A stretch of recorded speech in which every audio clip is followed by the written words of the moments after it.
So ayun guys, magandang hapon. Autorad Automotive Technician po uli. So unang sabak natin to sa electrical troubleshooting. So bali mayroon tayo ditong unit na Suzuki EPB. Ang problema niya ay pinawiring lang yung park light tapos hindi na umandar. So habang chine-check up ko, may ilaw naman yung dashboard. Tapos napansin natin dito walang check engine. Bali in-scan ko na rin siya, wala ring lumabas sa scanner natin, nagpi-failed kasi gawa ng hindi nga buhay yung computer box. Tapos troubleshooting, nag-check tayo ng mga linya para sa camshaft kasi base naman sa tanong ko kay sir, i-chinik na raw ng mekaniko to, wala rin daw lumalabas na kuryente dito. Pero chinek ko na yung ano niya, pinaka linya. Meron naman siyang positive supply, tapos ground. Tapos ang problema dito, pag kinakrank ko na siya, hindi siya nagkakaroon ng negative trigger, hindi nagbabago yung trigger niya. So dapat kasi magpa-pulsing. So mag-on off. Nung hindi siya nag-on off, tiningnan ko yung camshaft sensor natin, yung sakit nandito. So bali, chinik ko na rin tong mga pin na to. So napagalaman ko dito, hindi rin siya nagsusupply ng positive 12 volts. So puro lang siya ground. So ibig sabihin kung walang nagsupply ng 12 volts dito, hindi talaga gana yung ignition coil kasi hindi magbabago yung triggering niya. Tapos chinek ko na rin yung sa AFI socket. Ito yung AFI socket natin. So mayroon naman siyang ground. So dapat kasi itong ground na to magiging positive to pag nabuhay na yung computer box. Tapos ito yung magiging trigger ground niya para mabuhay yung fuel injector. So pag mga ganyan kasing issue, ang magiging problema niyan computer box o kaya doon sa main relay natin. So kaya troubleshooting, ginamitan natin yung mga relay niya. So ito yung mga relay doon sa fuel pump relay. Tapos yung main relay niya, i-check natin dito sa relay tester. Okay naman to. So ngayon ang ginawa ko para mapaandar lang muna natin ito, binuhay na muna natin yung pinaka main relay niya. So nandito yung main relay. So check up ko rin yung wiring nito, main relay, saka ito yung fuel pump. So check up natin dito, mayroon naman siyang positive supply sa relay ng coil. So itong green na to papunta to ng computer box. Tapos mayroon namang supply yung pinaka 30 natin. So yung 30 na supply, tapos yung 87 buhay. Yung natin 86 buhay. Ang problema lang dito sa 85 natin walang ground, patay siya. So same dito sa fuel pump, wala ring ground. Pero yung sa 86 natin mayroon. Yung natin 87 mayroon din. So tanggalin muna natin yung ginamp ko. So yung 30 natin, dapat kasi pag nag-switch on ignition ka na, itong 30 nang sa fuel pump, magiging magiging positive na to. So kung alin dito sa dalawa na to ang nakakonect na magiging positive. So ganito, i-jump muna natin itong 30 saka 87 para mabuhay yung fuel pump saka yung pinaka computer box natin. So ganito yung ginawa ko. Jump na muna to. So main relay ito, main relay. Binuhay na natin yung pinaka main relay niya. So dapat magkakaroon na ng power yung fuel pump. So ayun, meron na tayong power dito sa fuel pump. So ilalagay na natin ito dito. Ayan. So ganyan yung ginawa ko para mapaandar lang muna natin. So basic troubleshooting lang muna ito para malaman yung pinaka problema. Pero ang pinaka problema na talaga nito ay yung ground para mabuhay yung mga relay. So dito na tayo, mayroon na tayo ditong check engine. So ibig sabihin nabuhay na natin yung computer box nya. Tapos dito sa ano natin, sa EFI, mayroon na rin tayong 12 volt supply. Sa ano natin, camshaft ng socket, meron na rin tayong 12 volt supply. So ibig sabihin okay na yan, buhay na yung computer box natin. Ayan, babalik na muna natin ito.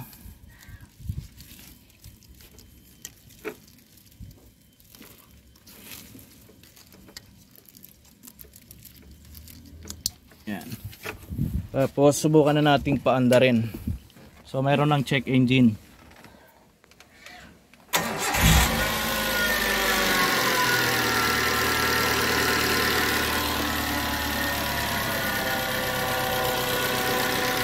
So ayan, umandar na yung makina, pero ano lang ito, troubleshooting lang para malaman ko lang kung saan naging problema. Pero alam ko na yung problema niyan, kung saan ang gagaling. So kailangan lang natin supplyan ng ground yung pinaka 85 ng relay.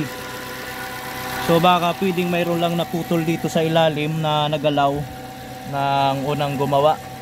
So yun lang ang hanapin na lang siguro natin dito para tuluyan ang maibalik sa normal na wiring. So papatayin ko na muna ito para malaman natin kung saan naging problema niya. So at least umandar na.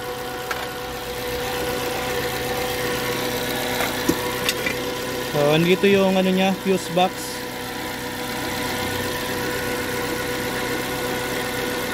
Ito yung main relay, saka ito yung fuel pump relay. Yan.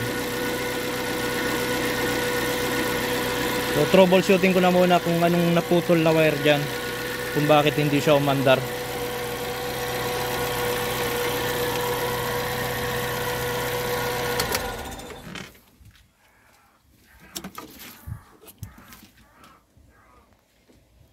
Meron. So ayun na nga guys, troubleshoot ko na. Napag-usapan namin ni sir na gawan ko na muna ng paraan. So bari i-wiring ko na muna para mabuhay yung computer box. I-relay ko na muna siya para magamit na muna. So kailangan din kasi daw ni sir gamitin itong sasakyan. So gagawa na muna natin siya ng temporary na magbibigay ng power dito sa ground. So yun na yung gagawin ko na muna dito. I-relay ko siya ng ano, ng bago para mabuhay itong main relay saka fuel pump relay. So ayun guys, hintayin natin muna si ano, si Bossing. Pinabibili ko muna siya ng ano, ng materyales. Bali Suzuki EPB ito na manual. Ayan.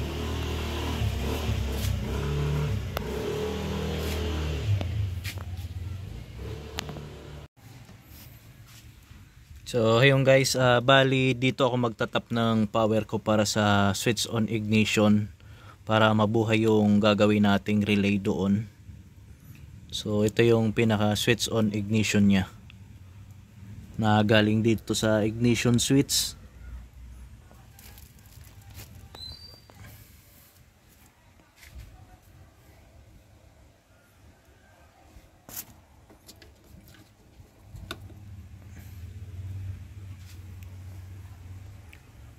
Yan, wala pa si sir.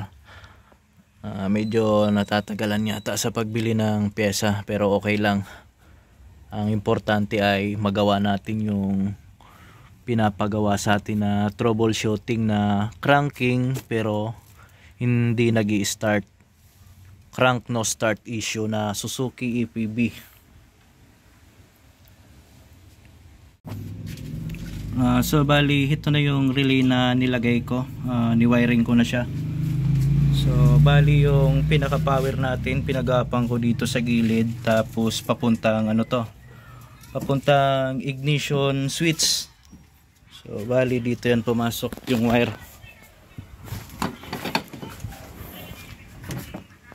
Andito yan pumasok sa kulay blue sa switch on ignition. So bali naka switch on ignition ako, wala pa yung check engine kasi hindi ko pa nailagay yung relay. So bali titingnan natin yung power nya, yung ground.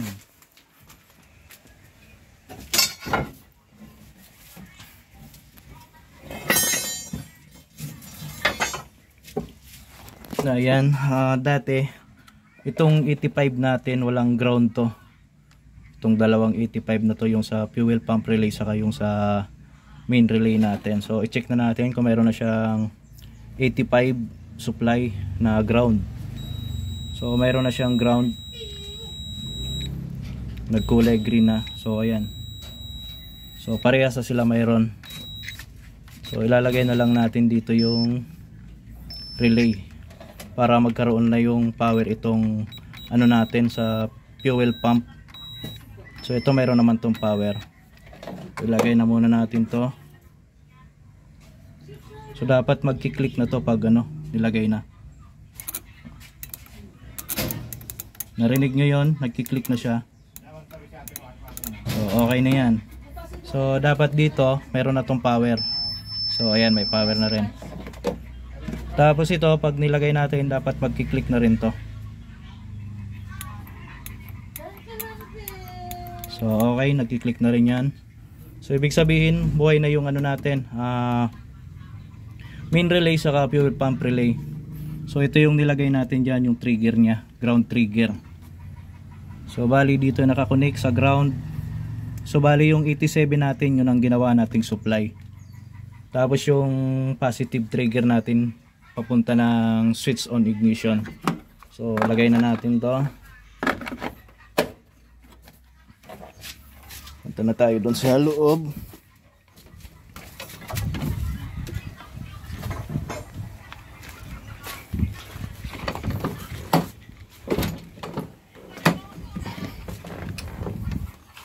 So yun, check engine. Nandito yung check engine natin.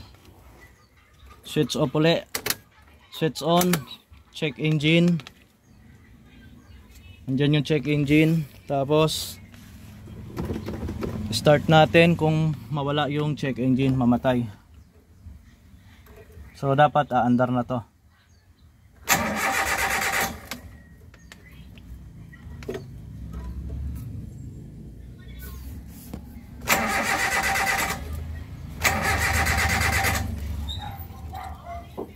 Bakit tayo?